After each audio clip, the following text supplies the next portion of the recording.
Soyez le bienvenu, fidèles téléspectateurs de la PES TV.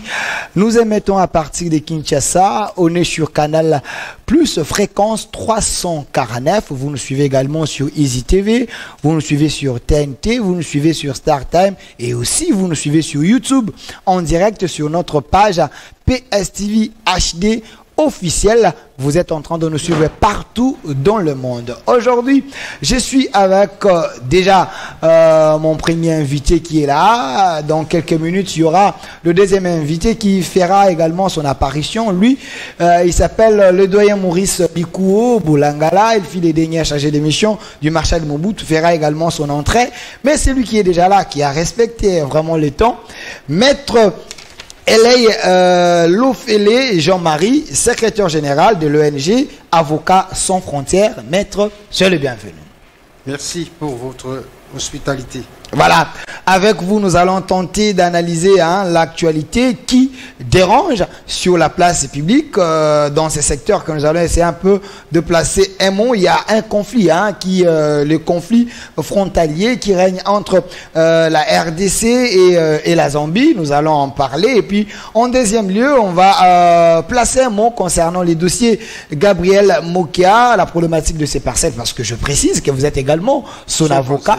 Son avocat est conseiller. Voilà, nous allons en parler. Vous maîtrisez bien ces dossiers, mais sans oublier, si possible, on peut aussi placer un mot concernant la CENI des confessions religieuses, parce que Maître Lofele, quand même, ce n'est pas un politicien d'aujourd'hui, moi encore un parachuteur. C'est quelqu'un qui maîtrise bien l'histoire de ce pays. Mais commençons par le premier sujet qui intéresse. Maître Eley, je vous ai présenté ici comme secrétaire général de l'ONG Avocats sans frontières. Mais avant tout, quelle est la relation qui doit nécessairement régner entre la RDC et le pays limitrophe, ses voisins? Ce sont des relations de bon voisinage. L'Organisation de l'Unité africaine, créée en 1963 avec l'impulsion des vaillants Kwame Nkrumah, Modibo Keïta du Mali, Barthélemy Boganda de la République centrafricaine, Lumumba et Sékou Touré de la Guinée, avait été mise en place pour unir les efforts des Africains au lendemain des indépendances afin de booster le développement de l'Afrique. Et dans la charte de l'OUA, avant qu'on arrive à l'Union africaine, il y a le principe sacro-saint de l'intangibilité des frontières héritées de la colonisation et le règlement pacifique des différends. Et nous sommes surpris qu'aujourd'hui, la Zambie occupe une partie du territoire congolais, perturbe les pauvres populations paysannes dans leurs activités et demande la relecture des frontières entre le Congo et la Zambie, alors que tout était bien précisé dans le traité signé entre la Grande-Bretagne et Sa Majesté roi de Belge le 12 mai 1884. Le contenu, c'était quoi de ce traité-là, peut-être? C'était la délimitation, parce que après la conférence de Berlin, ou pour emprunter l'expression du général Mobutu, maréchal Mobutu, devant l'ONU, où les vautours dépaissèrent l'Afrique. Et la Zambie fut une colonie britannique. Vous savez bien que le Congo était considéré comme la propriété privée du roi Léopold II. Et le roi Léopold II et la Grande-Bretagne avaient signé des accords pour limiter les frontières. Et quand nous sommes le roi Léopold II, après avoir exploité le Congo, et que ce fut une immense, il y a un territoire, les sociétés concessionnaires sont venues s'installer ici.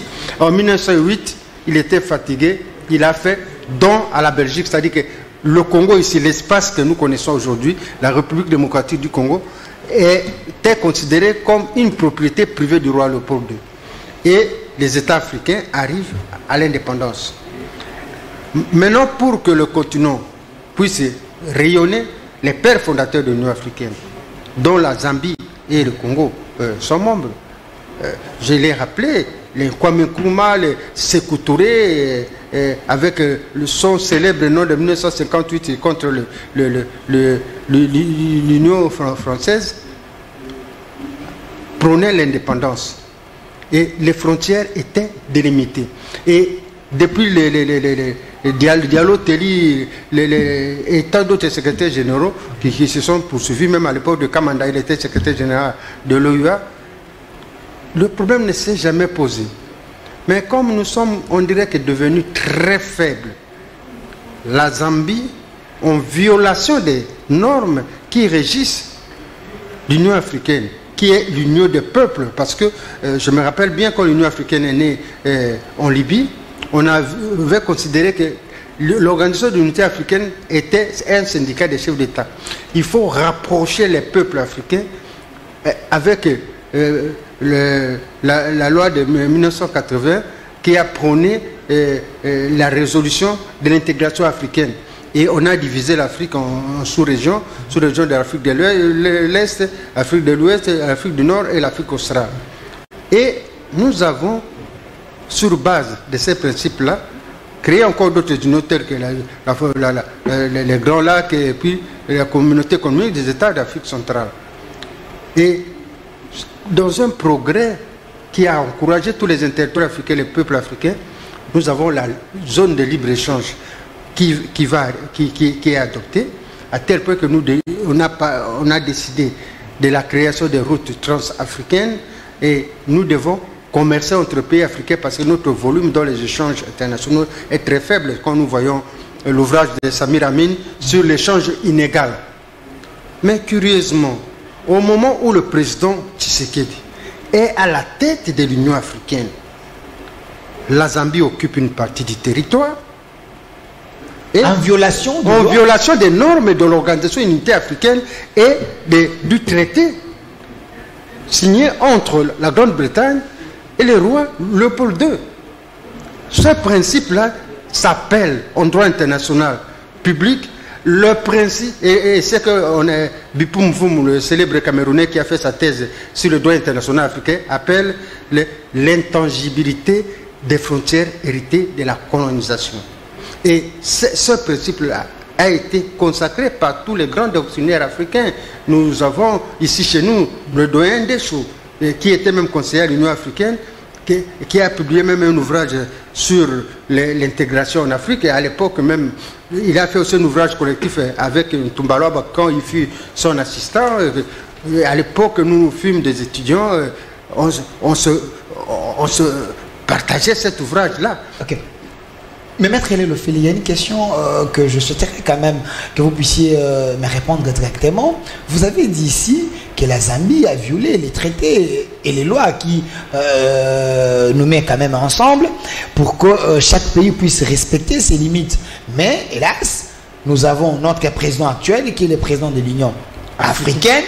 Il est en fonction, oui. Mais la Zambie se permet quand même de violer ces lois. Est-ce l'absence de leadership ou l'absence d'une autorité éveillée ou comment? Non, moi je ne pose pas le problème entre le problème d'absence de leadership parce que je vais rentrer dans les méandres de positionnement politique, l'opposition, le pouvoir, tout ça. Mais à l'époque, c'était pas comme ça. Justement, je vais en arriver. Okay.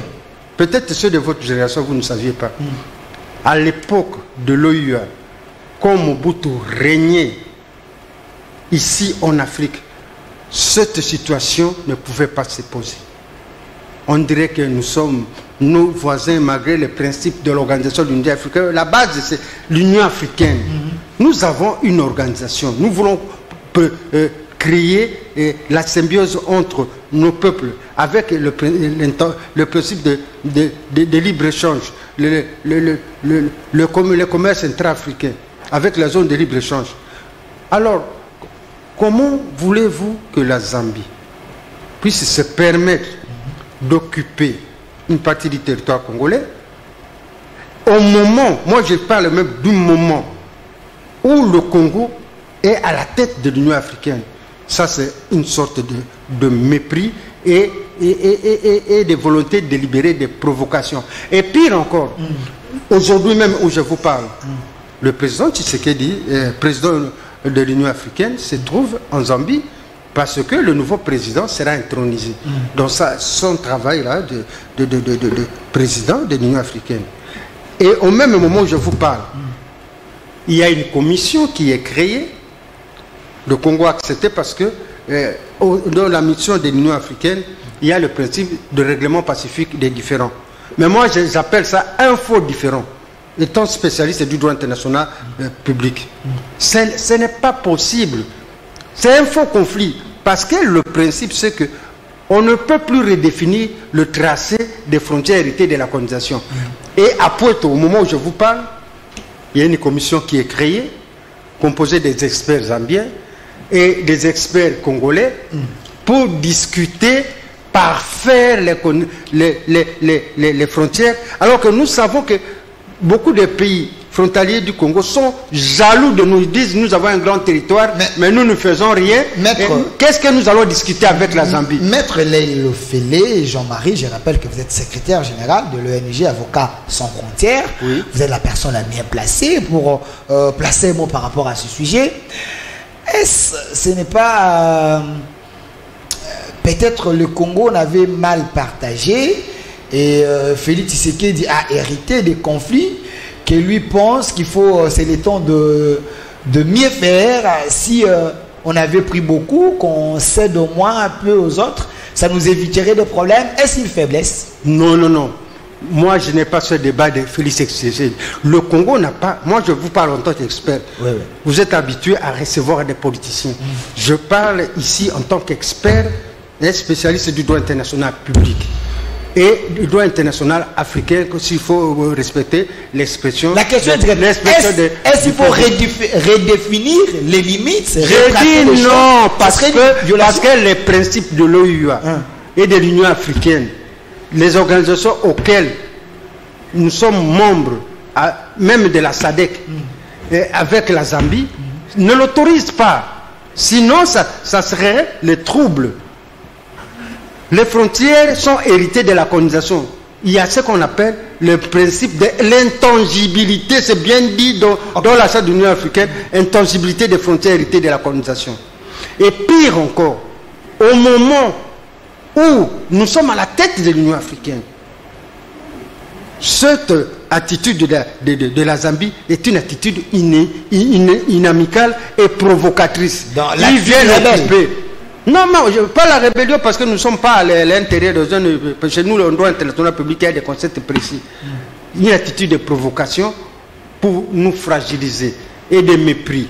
Je pense qu'on ne pouvait même pas créer des conditions bilatérales, soit disant pour redéfinir les frontières. On n'a qu'à demander ceux qui sont là à la Zambie, surtout que j'ai suivi, il y a des gens comme le professeur Ngouyandi là, qui a écrit quand même beaucoup en droit international public sur la décolonisation des États de l'État indépendant du Congo, qui a fait l'objet de sa thèse sur la succession d'États en République démocratique du Congo, parce que ce sont des matières que moi je maîtrise très bien. Il a écrit sur la succession d'États en République démocratique du Congo, et à la base c'est les traités entre la Grande-Bretagne, puissance colonisatrice de la Zambie, et le roi Léopold II, parce que le Congo était considéré comme propriété privée du roi Léopold II. Donc ce sont ces frontières-là qui existent actuellement. Ce que moi je demande aux experts qui sont là, qui sont envoyés, de dire à la Zambie qu'il y a des traités,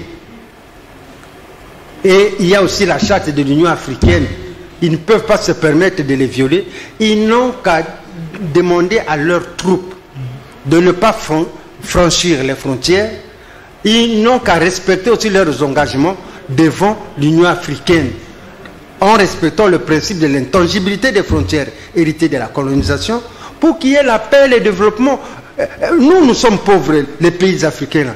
À quoi ça sert aujourd'hui de créer les guerres entre nous? Pour faire quoi? Et le fait pour nous de négocier paix au maréchal Mobutu, à l'époque, je me rappelle bien, permettez-moi de parler, lors de ces meetings, il avait dit que si vous franchissez les frontières congolaises, il a créé un service qu'il appelle SARM, Service de sécurité militaire et d'action. Vous franchissez un seul centimètre, il envoie ce service pour vous bouter dehors.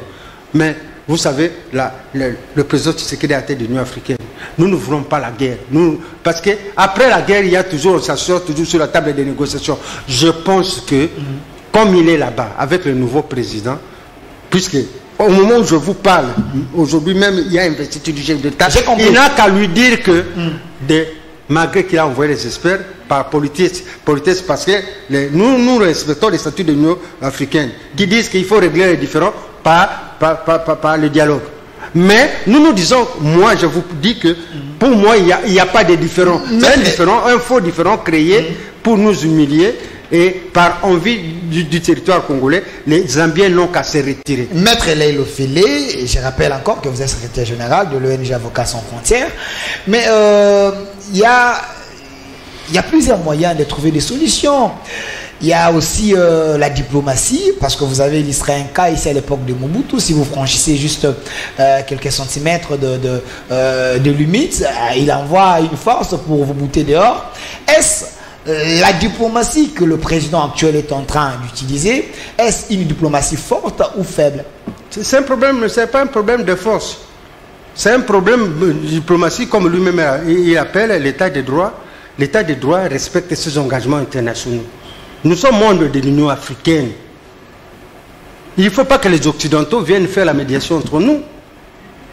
Le principe est connu, intangibilité des frontières héritées de la colonisation. La Zambie n'a qu'à se retirer. Les lois sont faites par les armes. Si la situation se complique, on peut refaire les choses. Non, ça c'est la mauvaise conception des choses.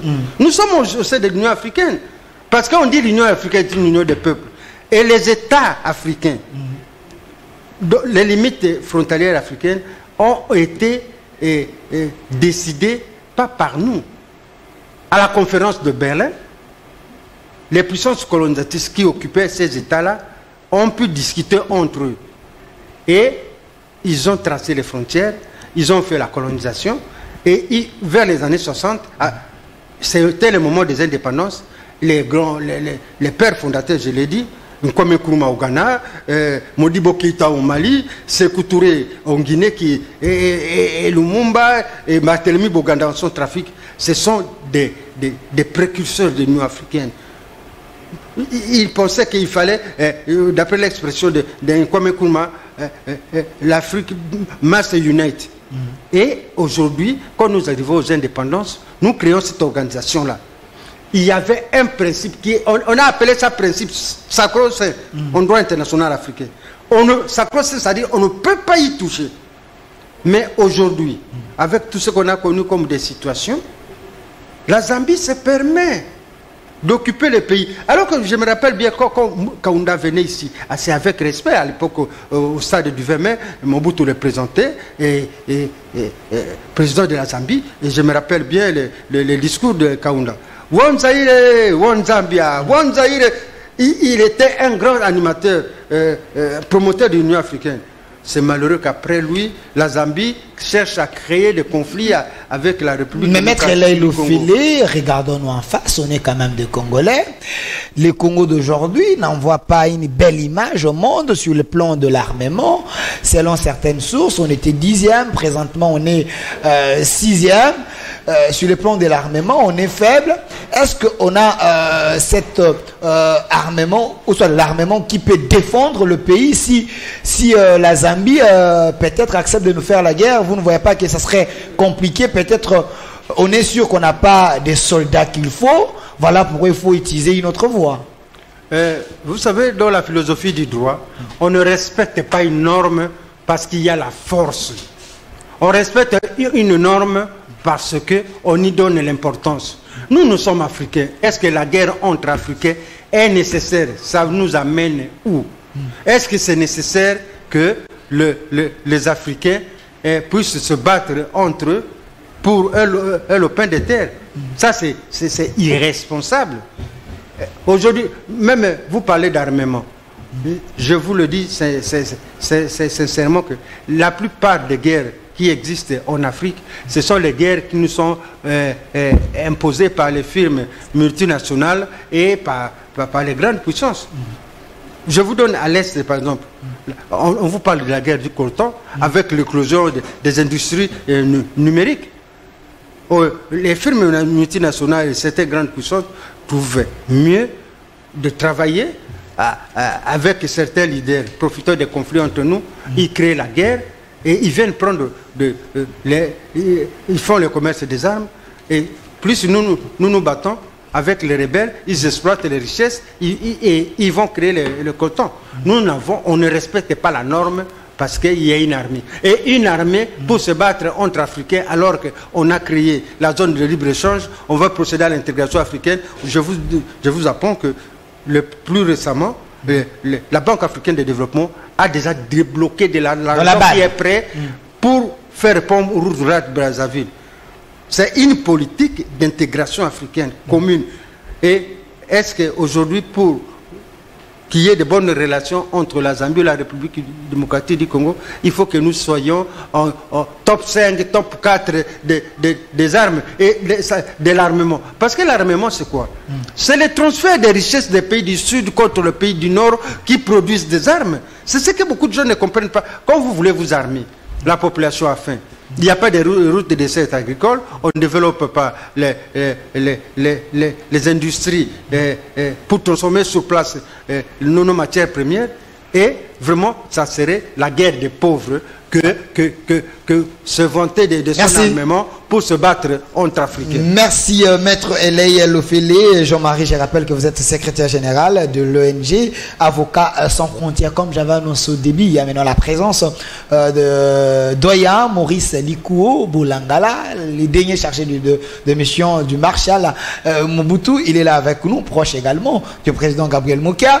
Monsieur Maurice Likouo, on est en train de parler d'un sujet important, conflit frontalier. En deuxième lieu, on va parler de problématique de maison de Gabriel Mokia. La situation semble être vraiment un peu compliquée. Il faut l'exécution, mais jusque-là, ça ne tient pas. Mais restons d'abord sur le premier sujet. Vous êtes venu en retard. Est-ce la RDC, présentement, elle est si faible pour faire face à ses adversaires, ceux qui veulent récupérer peut-être nos terres? En tout cas, merci beaucoup. Tout d'abord, je salue tous les téléspectateurs. Je salue Maître Eley, avec qui nous avions commencé les combats politiques depuis des années, lorsque on passait sur CCTV et d'autres chaînes à cette époque-là. Et depuis que je suis revenu de Maroc, c'est la première fois que je puisse quand même le rencontrer, comme j'avais rencontré Maître, enfin disons, Monsieur Jean-Baptiste Bomanza. Okay. Et je vous salue, vous aussi. Oh, merci pour la question, Delphin. Vous savez, j'ai vraiment mal au cœur lorsque je vois que les pays comme les Zambie commencent à blaguer avec notre pays actuellement. La même chose comme l'Ouganda et, disons, le Rwanda et les Tanzaniens qu'on sort, ça me fait mal au cœur. Pourquoi? Puisque à l'époque, lorsqu'on était avec le maréchal Mobutu, mais tous ces petits pays-là ne pouvaient pas blaguer. Ne pouvaient pas. D'ailleurs, tout le monde connaît, reprochez Mobutu, tout ce que vous voulez, parce que vous ne l'aimez pas. Mais en ce qui concerne la sécurité du territoire, nous devons quand même reconnaître la valeur de Mobutu en Afrique. Il n'était pas n'importe quel chef de l'État comme actuellement. On a, enfin, disons entre guillemets. Vous sentez une légèreté à ceux qui nous dirigent? Une légèreté coupable. Puisque comment voulez-vous, Monsieur Delphin, moi en tant que nationaliste, patriote, lorsque je vois que notre pays est occupé par une autre puissance, même pour 1 mètre carré, et que nous allons chercher à parler, à négocier avec ce pays. Mais, écoutez, ça me fait mal. Donc la RDC est à genoux avec... Vraiment à genoux sur le plan de la sécurité et sur le plan diplomatique. Vraiment, nous devons... Une partie de notre territoire est occupée et nous devons aller en négociation. Mais nous avons le ministre des Affaires étrangères, Lutundu, là, très expérimenté. Ce n'est même pas question de Lutundu là, aux affaires étrangères. C'est question de la sécurité. Le Lutundu là n'est pas de la sécurité. Lui, il est des affaires étrangères. C'est la raison pour laquelle si M. Mokia avait demandé à ce qu'on lui donne la défense nationale et la sécurité, ce n'était pas pour rien, pour de telles choses. Parce que si c'était Mokia, il allait reprendre tous les soldats Bangala qui sont des grands guerriers. Et on n'allait même pas faire ces négociations. On négocie quoi? Vraiment négocier la sécurité de notre territoire. Oh, je pleure. Où est Mobutu? Est-ce que nous avons... Monsieur Maurice Luko, je rappelle que vous êtes les derniers chargés de mission du marshal Mobutu. Est-ce notre armée actuelle est si suffisamment outillée pour aller faire face? Est-ce que nous avons vraiment une armée? Mais c'est ça la question. Peut-être... Mais ça, c'est la milice de Laurent Désiré Kabila. Ce n'est pas une armée. C'est ça même la question. Peut-être le président... Peut-être le président... il s'est dit, si j'engage la voie de la guerre, je n'ai pas une armée capable, alors le mieux serait que j'emprunte une autre voie de la diplomatie. Il a une faiblesse peut-être. Mais non. Mais non. Alors ça, c'est une faiblesse coupable. Parce que tous les soldats de la DSP, de Sarma, de SETA ne sont pas tous morts. Ils sont là-bas, partout à travers le monde. D'ailleurs, dernièrement, j'avais fait l'émission avec vous ici sur ce même plateau de télévision. J'avais demandé à ce que M. Félix Tshisekedi fasse le rappel des troupes qui sont en Afrique du Sud. Comme, bon, nous venions de perdre un grand officier en la personne de Motoko, qui était le chef de la sécurité rapprochée du maréchal. Nous avons beaucoup de grands officiers qui traînent. Nous avons par exemple le colonel Bernard. Il est ici à Brazzaville, qui était le commandant de la brigade, de la division blindée. Donc la RDC a encore des ressources. Il faudrait seulement s'y pencher, avoir la volonté. Ça serait possible. En tout cas, je vous assure, je demande seulement à travers cette émission, si réellement Félix Tshisekedi est l'allié de Gabriel Mokia Mandembo, qui le donne ne fût-ce que la défense nationale pour 6 mois. Et après, Gabriel Mokia dépose et puis il remet ses hommes à lui. Donc et nous allons voir si on va blaguer avec vous pensez que Gabriel Mokia peut avoir la clé de la délivrance de la RDC? Parce que Gabriel Mokia va faire rappel, il va rappeler tous les vrais officiers de la DSP. Et moi, comme je connais tous ces officiers, je vais l'assister. Merci, le doyen Maurice Luko. Nous allons passer à un autre sujet. Mais quand même, Maître Hélène Lefele, je rappelle ici que vous êtes secrétaire général de l'ONG Avocats sans frontières. Donc, le sujet vous concerne. Avant que nous puissions passer à un autre sujet, vous avez parlé de l'Union africaine, oui. Mais il y a ceux qui pensent que l'Union africaine est orphelin. L'Union africaine est téléguidée et dirigée ailleurs. L'Union africaine n'a pas le pouvoir. Tout se décide en Europe, aux États-Unis, partout. On vous impose les choses à faire. La preuve en est, les sièges même de l'Union africaine, c'est les dons de la Chine. Pensez-vous que nous, les Africains, nous pouvons avoir l'autonomie ou la force de décider contre les Occidentaux? Non, ça c'est mal posé le problème. Moi, j'ai un grand respect pour l'Union africaine et le travail abattu par le président président Muammar el-Kadhafi qui a beaucoup travaillé pour parachever l'œuvre de Kwame Nkrumah, de Sékou Touré, de Modibo Keïta et autres. Voilà il croyait en Afrique. Et vous, de la jeune génération, vous devez croire à l'Afrique. L'Afrique, c'est la puissance de demain, même au point de vue population. Vous savez, les Européens, aujourd'hui, se plaignent. Pourquoi? Parce qu'ils ne veulent pas que procréer. Et ils se disent, mais nos richesses maintenant, tout ce que nous avons créé, les Africains et les Asiatiques vont venir profiter de cela parce qu'ils n'ont pas les hommes. Oui, ils n'ont plus les hommes, même en Afghanistan. Le grand problème chez nous, c'est quoi? J'ai aimé la politique actuelle du président Tshisekedi. Ok. Vous savez, j'ai 25 ans d'expérience des procès devant les juridictions militaires congolaises. À l'époque, il était dit ceci. Chaque fois, notre armée a été dégangrénée. Quand une rébellion se fait, on dit non, en tout cas, personne n'a gagné la guerre, négocions. Et quand on négocie, ils viennent, bon, nous sommes Maï, et qui fois, et nous sommes Maï, non, souvez, nous avons 30 généraux, nous avons 55 colonels, tout ça là, on signe les accords. Et d'une milice, quelqu'un il rentre dans l'armée, colonel général. C'était une politique d'affaiblissement, des rébellions qui étaient fomentées de l'extérieur. Pire encore, mon frère, dans l'armée, quand nous faisons des procès, on commence d'abord par la fiche de personnalité de la personne qui comparaît devant une juridiction militaire. J'étais abasourdi parce que, vous savez, les généraux, les colonels, ils sont justiciables de la haute cour militaire. Moi, j'ai commencé à plaider là-bas depuis avant le procès sur l'assassinat de Kabila, procès colonel général colonel Mboma, assassinat du magistrat. Vous avez tout un parcours en ces maîtres. Dans les juridictions militaires, suivez. Et quand on faisait la fiche de personnalité des militaires qui comparaient, on suivait que j'ai été à Kitona, j'ai fait l'école des chefs de peloton, j'ai été à Kananga, j'ai fait l'école des officiers, et j'ai été au centre militaire de l'Ozone ici, parce que moi j'ai étudié à la tenue de l'Ozone supérieur pour devenir major. Et j'ai été à Sandhurst, en Grande-Bretagne, j'étais à Sarm. Vous savez, j'étais abasourdi plusieurs fois. Quand on juge un général actuellement, fiche de personnalité, j'aimais le général Naoué à l'époque, il dit, mais quel est votre fiche de... vous avez parcours de... Il dit non, général, quel est votre premier grade? Oh, général. Mais comment c'est possible? Il dit non, nous sommes venus avec nous. Tout ça dans ce pays. Unique argument. Et parfois, des gens qui on a demandé, en tout cas, vous avez fait le CIU.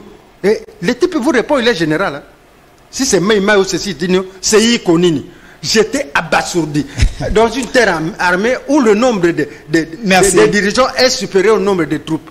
Merci. Mais actuellement, je vous le dis, avec les gens qui sont là-bas, avec le président Tshisekedi, il y a un travail. Non, on a dit clairement que vous rendez. Il y a la réinsertion.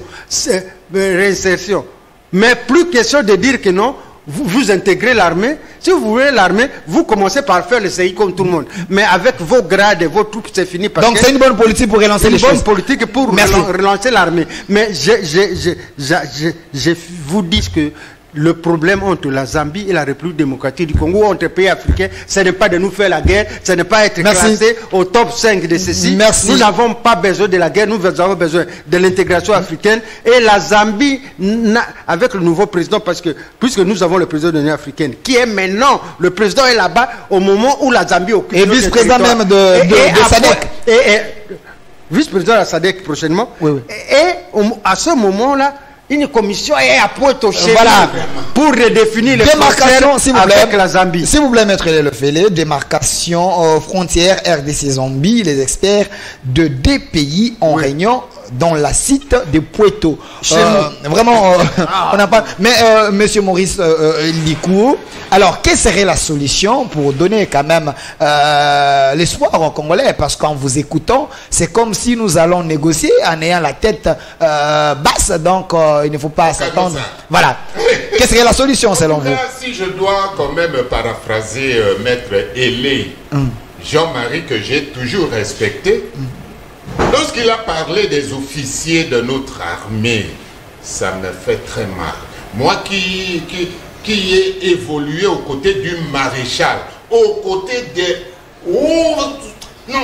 très hauts officiers supérieurs de cette armée, et lorsque vous l'abordez, il vous donne son cursus.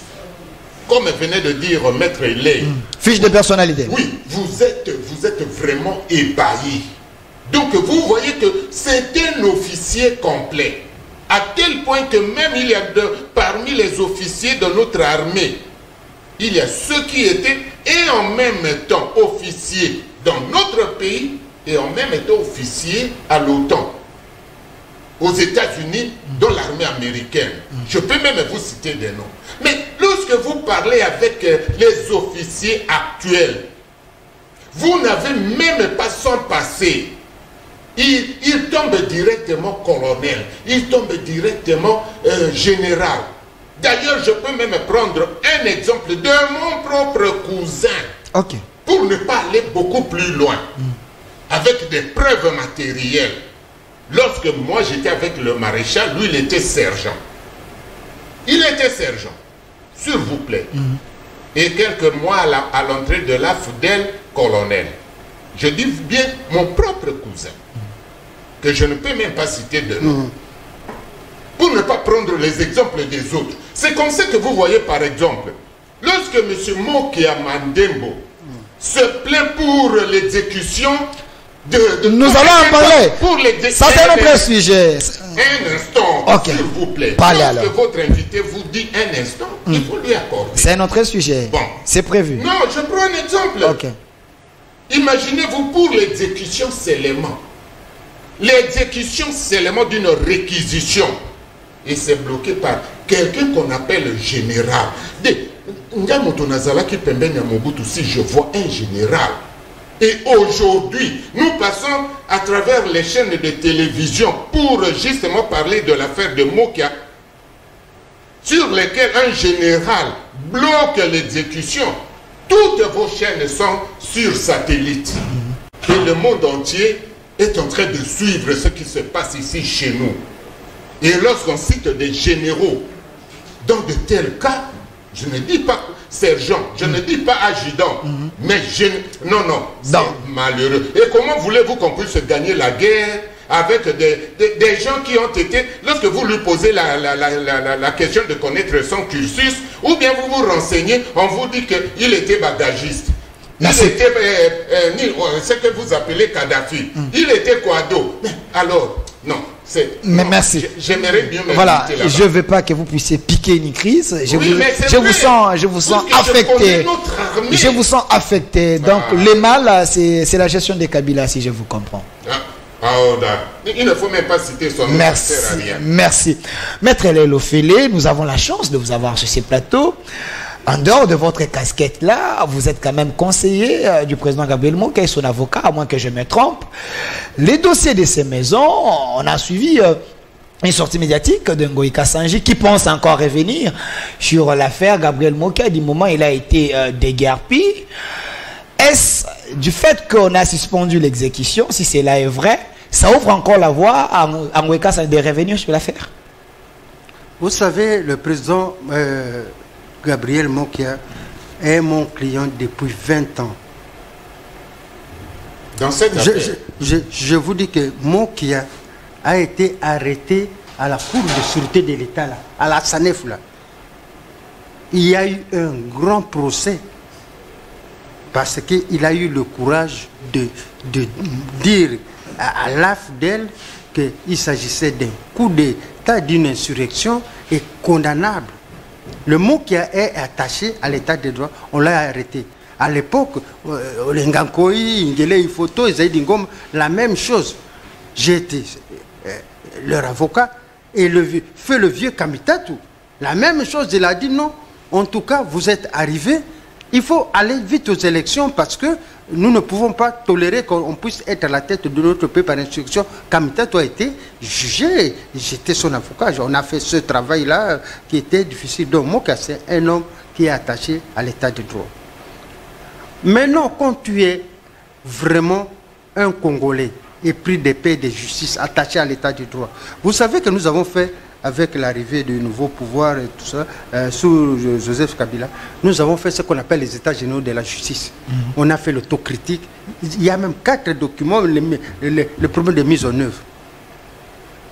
Il y a eu des procès. Nous avons gagné les procès. C'est mon étude, moi et Maître Ponga, toute la procédure.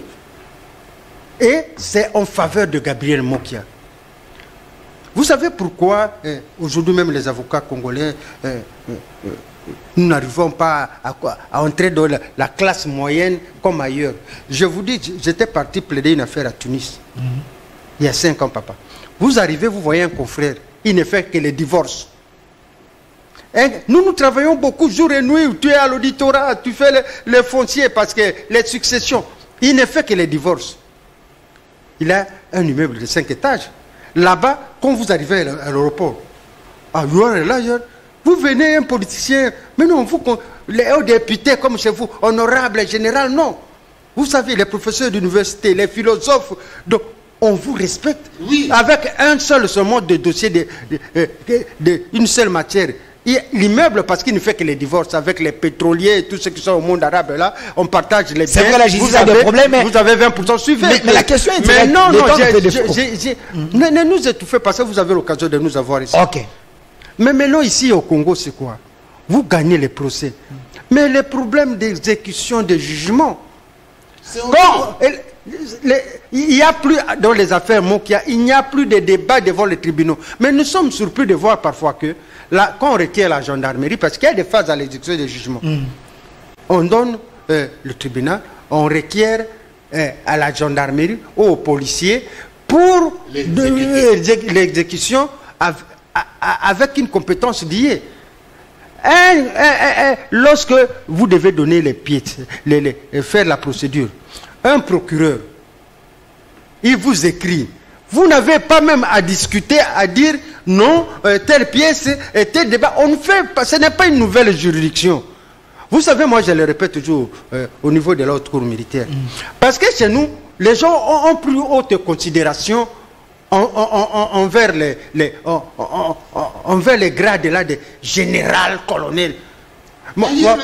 Ailleurs, ça n'existe pas. Moi, je me rappelle parfois à l'auditorat, quand on a des grands débats à l'époque, avec Moukoutou, avec les Alamba, moi, je dis toujours aux membres de la composition, je dis, si moi aussi j'étais dans l'armée, comme moi je plaide devant les juridictions militaires, moi je suis aussi général de la défense. Et ils rigolent, ça détend les esprits. Ça veut dire quoi? Un général, lorsque un lieutenant seulement, prenons le cas de l'armée, un lieutenant qui est à l'auditorat, et qu'il instruit à l'IPEKIN un dossier, le lieutenant lui demande de poser tel acte d'instruction, de transférer le dossier, il doit obligatoirement, le lieutenant qui est un magistrat, et son chef hiérarchique.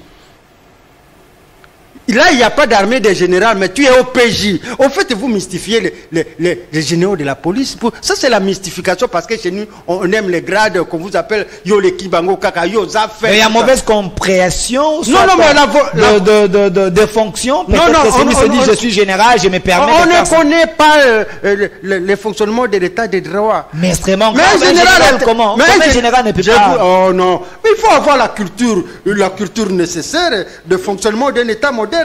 Quand tu es un général de la police, tu es dans le langage de la procédure pénale, on appelle l'OPJ. Le magistrat est ton chef hiérarchique, le magistrat du parquet. Il peut te demander de communiquer le dossier.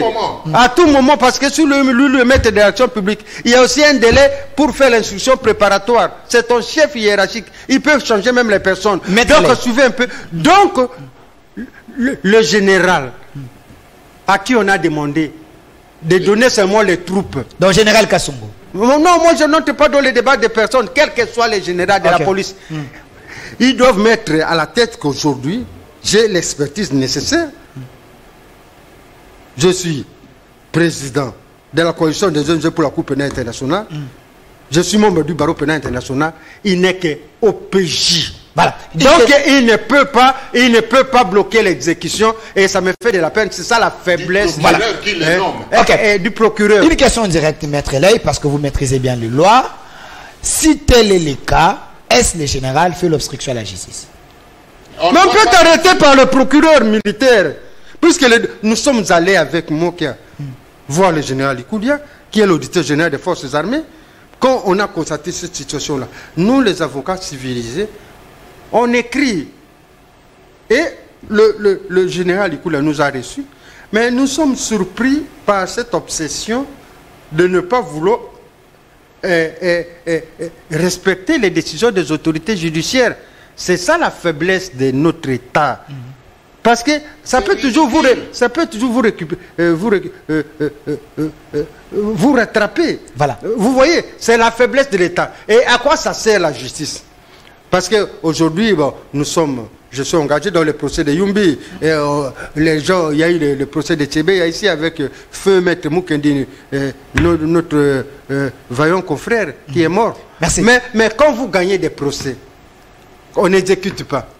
À quoi ça sert maintenant la justice? Merci. Là, nous devenons une escroquerie parce qu'un client vous consulte, il paie son argent, vous gagnez, Merci. et puis il n'exécute pas. Merci. Moi, ça me fait de la peine pour moi. Monsieur Maurice Iliko, en écoutant Maître Ley Lofele, conseiller avocat du Gabriel Mokia, apparemment les inquiétudes s'installent. Si tel est le cas, alors est-ce que vous avez un délai? Peut-être le délai peut expirer, ou soit vous finirez toujours. Un délai de quoi? Je ne sais pas, parce qu'il faut qu'il y ait l'exécution. Est-ce qu'il y a un délai donné? Dysfonctionnement de l'État, l'État est en faillite, l'État africain, congolais post-colonial. Il est en faillite, l'État est à refaire. Mais non. On ne discute pas des normes. Chaque fois qu'on fait des émissions avec vous, je souligne toujours que il y a les gens qui ne connaissent pas l'importance du pouvoir qui est entre leurs mains. C'est comme ça qu'il faut éviter d'aller effectuer le stage d'État au sommet de l'État. Oui, c'est comme nous trouvons des médecins stagiaires dans les salles d'urgence, dans les soins intensifs. C'est pour tuer les malades. Et si vous faites des stages au niveau de l'État, vous ne connaissez même pas le fonctionnement de l'État. C'est comme ça qu'ici chez nous il y a des tâtonnements. Et lorsqu'on qualifiait Mobutu de dictateur de ceci, cela parce qu'on ne savait pas ce que c'est l'État, le pouvoir qu'on dispose entre les mains pour conduire tout un peuple. Imaginez-vous qu'est-ce que moi j'apprends dernièrement.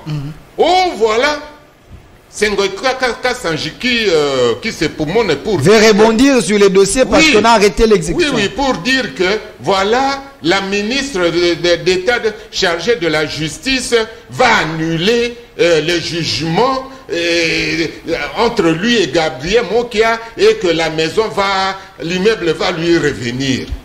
Alors, ça m'a fait mal. Je dis, bon, voilà, ça c'est trop ridicule, comme ça se passe sur un plateau de télévision d'une chaîne qui est sur satellite. On va nous prendre compte de qui? Vraiment ridicule. C'est un honorable. Un ministre. C'est un honorable. Annuler le jugement. Ça veut dire quoi? Annuler le jugement d'un tribunal. Mais il est censé connaître les lois, c'est quand même un honorable. C'est oui, lui qui va quand même proposer les lois. Et surtout que notre maman juriste qui est ministre de la justice, vraiment je ne sais pas si elle va appliquer ça. Parce que ministre de justice soit-elle, n'a aucun pouvoir pour annuler le jugement d'un tribunal. Et je crois bien, moi j'ai fait l'économie, je pose la question à Maître Ley si ça peut se faire. Non, non. C'est pratiquement impossible. Vous savez, il y a un problème. Ok. Hein? S'il vous plaît, j'avais la parole. Ok. Et je suis vraiment sidéré. Lorsque je vois que la même personne qui prononce de telles inepties, il se dit avocat. Député aussi. Député aussi et avocat. Et je pose la question, où est-ce qu'il a terminé ses études universitaires? On me dit que lui, il prétend qu'il a été à l'UNIKIN. Quel UNIKIN? Ex-Lovanium de Monseigneur Gilan, de Monseigneur Tarsis Tibangu, de Maître Lokwa. Lorsqu'on formait des élites de notre pays, quel UNIKIN? Donc, on doit salir vraiment la réputation d'une grande université comme Lovanium à partir de... Non.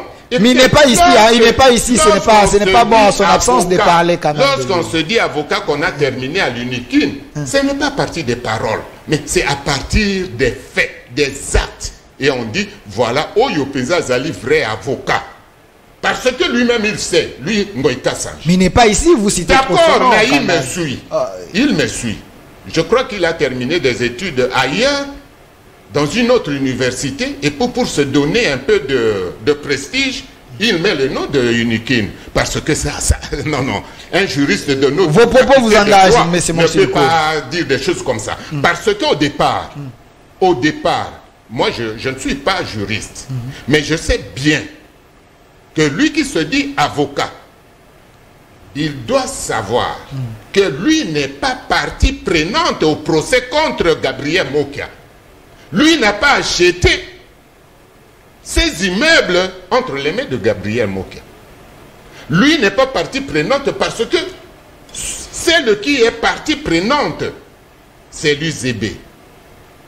C'est la banque zaïroise, l'union de banques zaïroises. C'était ces immeubles qu'on a vendus. Lui, s'il avait acheté, il avait acheté ça entre les mains de M. Keller ou bien c'était un juif ou quoi. Donc, que ce soit même la BCZ, ils doivent retourner chez lui à qui on a acheté les maisons. Mais il ne peut pas s'en prendre à Gabriel Mokia. C'est vraiment ridicule pour un avocat. Merci. Et Maître Eley, parce que nous parlons de droit, chacun est censé bénéficier de l'état des droits. Vous êtes avocat du président Gabriel Mokia. Et je me mets à la place d'Ngoï Kassan. Il n'est pas ici, mais parce que c'est un acteur politique. Il est dans les dossiers, on peut quand même citer son nom. C'est la même parcelle. De l'autre côté, c'était la Banque centrale qui occupait. De l'autre côté, c'était Ngoï Kassan qui occupait. Mais on a déguerpé Ngoï Kassan et le gouverneur de la banque est resté. Aujourd'hui, il n'est plus gouverneur, mais la maison est restée entre les mains de la Banque centrale. Et ce n'est pas une injustice. Écoute, moi, je vais vous le dire. Hein. Okay. Les normes internationales sont supérieures aux normes internes. Moi, j'ai fait la conférence mondiale sur le racisme. Nous étions avec Fidel Castro et Obama à Durban. Une conférence mondiale. Et il y a eu même un débat aujourd'hui à la RTNC, parce que les gens suivent seulement des débats de bas niveau. Monsieur Ndodoboni est passé là-bas du parti Orange pour parler de la résurgence du racisme, du tribalisme dans ce pays. Je crois que nous devons arrêter. Vous savez, moi, j'ai fait condamner quelqu'un, j'ai gagné les procès, parce qu'en grande sens ici, quelqu'un qui voulait blaguer avec mon client, dans un dossier où il n'avait pas raison, et il s'est dit qu'il est de la famille présidentielle. Je l'ai amené au tribunal pour racisme et tribalisme, qui est une infraction prévue par le code pénal congolais. Je crois, dans le mental, les gens, il y a des petites choses, moi je dois vous le dire, hein, les gens n'aident pas le président Tshisekedi. Je vous dis sincèrement. Vous savez, quand vous êtes de la tribu du chef ou de la province du chef, vous devez l'aider. Actuellement, ça je vous le dis. Pas citer son nom. Non, écoute, attendez, moi je parle à quelqu'un comme militant de la société civile et au niveau international. J'ai été à la conférence mondiale sur le racisme à Durban, en Afrique du Sud, et j'étais membre du comité de suivi des résolutions. Vous savez, il y a des gens même qui croient aujourd'hui que, comme le président Tshisekedi est président de la République, et à la justice, il y a une Kassaïne, mais moi je connais Madame Rose. Je vous le dis, une grande militante de l'IDPS. Non, de l'ICOFEM, des associations des femmes juristes et tout ça. Elle est une grande militante de la société civile. Oui. Donc, il raisonne. Président Tshisekedi du Kassai, ministre de la Justice du Kassai. Ngoï Kassan, moi je suis du Kassai et je suis membre de l'Union. C'est ça que vous pensez à sa place. Je vous dis, j'ai une expérience. Le problème du Congo, c'est quoi là? Okay. Moi je suis congolais. C'est le nivellement par le bas. Les gens ne veulent pas apprendre. Je vous le dis. J'ai fait des procès et les gens ont été condamnés. Est-ce que vous savez bien qu'il y a des gens, quand le président Tshisekedi venait d'arriver au pouvoir, voilà, ils l'ont accompagné jusqu'au Mongalema, on les a arrêtés, on les a tabassés, ils ne sont plus rentrés, et ils criaient Tshisekedi Weto, Tshisekedi Weto. Ils ne savent pas que c'est un chef d'État qui appartient à tout le pays. Le problème, le syndrome là, c'est quoi? Ngoï Kassan s'imagine que non, comme la ministre de la Justice est du Kassai, le président du Kassai, et que lui va récupérer les maisons. Il n'est même pas acheteur. Il ne faut pas qu'il donne l'impression, parce qu'avec cette façon de voir, vous vendez mal l'image du président. Je crois que les ressortissants de sa province doivent presser par l'exemple. Ngoï Kassan, moi j'étais son avocat dans l'affaire de la FECODI, lorsque je peux vous amener mes conclusions et tout ça là. D'ailleurs, je n'ai même pas été payé. J'étais amené. Non, j'ai été amené là-bas par Feu Tchébé. Lorsqu'il a eu son diamant, le président Kabila, Laurent disait Kabila, ça a pris le diamant. Nous, Tchébé à la tête, et moi j'étais l'avocat de la voix sans voix. Et nous sommes mobilisés. J'ai mes conclusions au niveau interne comme au niveau international pour qu'il récupère son diamant. Et il a pu récupérer le diamant. Il a eu l'argent. Il ne m'a pas payé. C'est un mauvais payeur. Non, ça je vous le dis. Avec cet argent qu'il a eu du diamant. Mais il devait acheter la maison. Il y a des gens qui viennent, il occupe un poste. On vous loge à la Gombe. Et puis par après, il pense que sa maison, il y a même des autorités, moi j'étais les noms, c'est malheureux, on a vu. Ils occupent, à l'époque quand nous fûmes jeunes, derrière ici, c'est Avenue Citronnier et tout ça, c'était des maisons de fonctionnaires de l'État et des ministres et tout ça. Quand vous quittez, vous devez quitter la maison. Mais aujourd'hui, les gens veulent s'approprier. Je crois que Ngoï Kassaji, en tant que président de la FECODI, c'est-à-dire que la Fédération des diamants, il a suffisamment d'argent pour acheter la maison. C'est honteux de s'acharner sur mon client qui a fait son argent avec l'exportation du café. Merci, Maître Lay. Avant que je donne la parole, s'il vous plaît, c'est son café qui lui a permis d'avoir toutes ces maisons. Avant que je donne la parole, il y a traçabilité des richesses. Il y a traçabilité des richesses et des calmez-vous d'abord. Calmez-vous.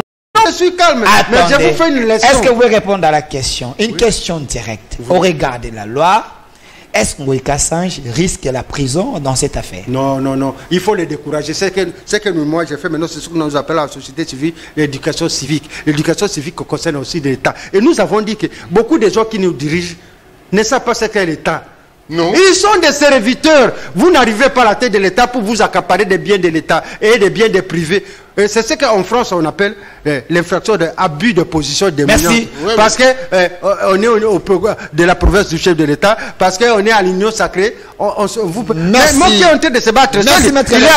Il est à l'union sacrée. Je reviens vers vous pour vous donner le mot de la femme, monsieur Maurice Ducour, parce que pour le moment, vous avez dit que Moki a tous les documents.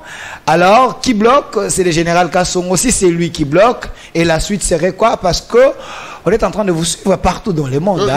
Je souligne deux choses très très importantes.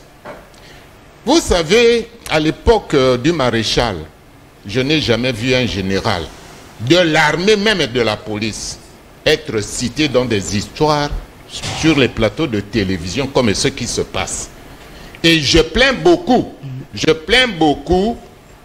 la FDL qui nous a mené toutes ces bêtises dans notre pays. Et je peux même paraphraser Maître Eley, éminent avocat qu'on connaît des droits de l'homme. Pour le problème qu'il a soulevé, il y a beaucoup de gens qui ne savent pas ce que c'est les fonctions d'un chef de l'État. Un chef de l'État n'a pas de parents. Un chef de l'État, il est chef de l'État. Je peux même prendre un exemple que moi-même j'ai vécu lorsque j'ai commencé à la présidence de la République.